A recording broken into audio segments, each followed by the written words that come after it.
कोहल हेला part plot registration कटकणा 5000 वर्गफुट जगह बिक्री रे आउ समस्या नहीं।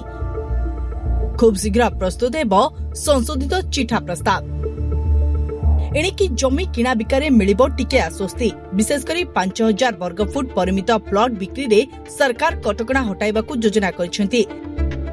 पार्ट प्लॉट बिक्री नहीं जो समस्या रहितला ताहाकू दूर करबाकू मध्य सरकार चिंता करुछंती।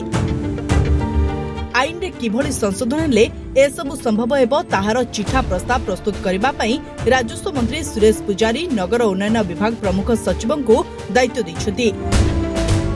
मंत्री को कहिबा अनुसार पार्ट प्लॉट रजिस्ट्रेशन बा खंड जमी पंजीकरण रे रहितबा समस्यार समाधान दुई पद आगु जाउछि।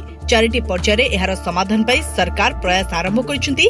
एथि पई ओडीए बा ओडिशा डेवलपमेंट अथॉरिटी रो धारा 15 और 16 रे जाबतीय द्वंद्व रहिछि।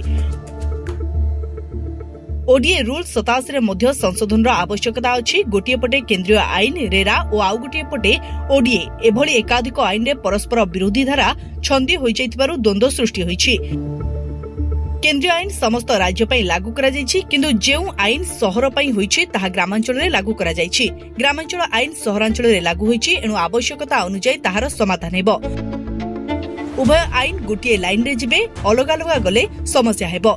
जो आईन ओडिसा रे आवश्यकता नाही सेगुडिक आमे शेष करिबु। 1982 मसियारु जो समस्या सृष्टि होइतला ताहा एबे जटिल होई जाइछि। गृह निर्माण और नगर उन्नयन विभाग रेरा सहयोग रे चिठा प्रस्ताव प्रस्तुत करिबो। यापरे ओडीए आईन रे आवश्यक संशोधन कराजिबो। चलित मासर तृतीय सप्ताह रे गृह निर्माण और नगर उन्नयन विभाग चिठा प्रस्ताव आगत करिबो। यापरे जदि आवश्यक पड़िले आगामी विधानसभा रे आईन संशोधन हेबो। याकु नै अध्यादेश जारी हेबो। केंद्रीय आईन रे स्पष्टीकरण दियाजिबो। भिन्न भिन्न आईन धारा को नै जेउ भली कोनोसी द्वंद्व रहिबो नाही से नै स्पष्ट निर्देशनामा जारी हेबो। या सहित अपार्टमेंट पंजीकरण उपरे मध्य आलोचना होइतिबा मध्य से सूचना दैछंती। मंत्री आउ एक गुरुत्वपूर्ण सूचना दैछंती कि गोटिए पटे पार्ट प्लॉट पंजीकरण रे कटकणा लागिथिला, अन्य पटे लूट तरा चलिथिला। विभिन्न सब रजिस्टर ऑफिस रे कटकणा समय रे प्राय 5000 पार्ट प्लॉट पंजीकृत होइछि। भुवनेश्वर आखपाख अंचल रे एभली 31 अधिकारी कारनामा आमर हस्तगत होइछि। ताहार आईनगत दिगकु नै अनुध्यान चलिछि। बेआईन भावे करथिले निश्चित भावे कार्यानुष्ठान हेबो। सूचना योग्य जे जमी बिकी झियो बाहागर और चिकित्सा सेवा पाइबाकू चाहुतबा लोकंक मध्य रे पार्ट प्लॉट बिक्री कटकणाकु नै असंतोष रहितला। पार्ट प्लॉट पंजीकरण करबाकू भुवनेश्वर जने महिला कर्मचारी लांच नेबा बेले धरा पड़िबा परे प्रसंग उग्र रूप नेइथला। सरकार ए बाबद रे तथ्य तलब करबा सह कटकणा हटाइबाकू उद्यम करथिले।